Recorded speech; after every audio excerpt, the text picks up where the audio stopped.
Welcome back to TaxTron Web tutorial video series.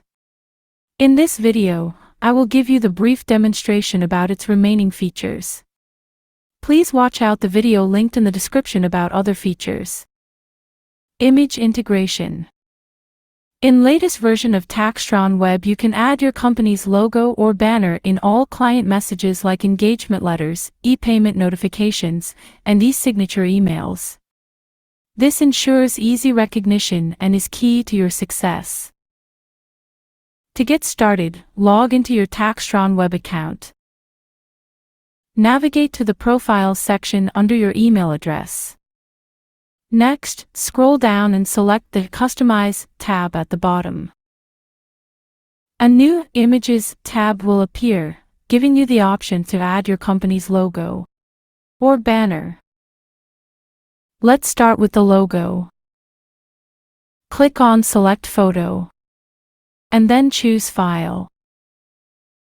Now, choose the appropriate photo for logo, and hit Open. You can also crop the image if needed. Then click on Upload.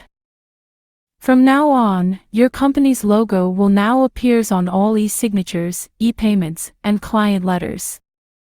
Let's check this by sending an e-signature email. This is how it will appear. Moving further, you can follow the same process for applying banner as you can see in the video. Note: if you upload both a logo and a banner, TaxTron Web will default to showing the banner in all client letters and emails for e-signatures or e-payments. Now, let's check how banner appears on client letter and e-signature. As you can see now, only banner is showing on emails and letters.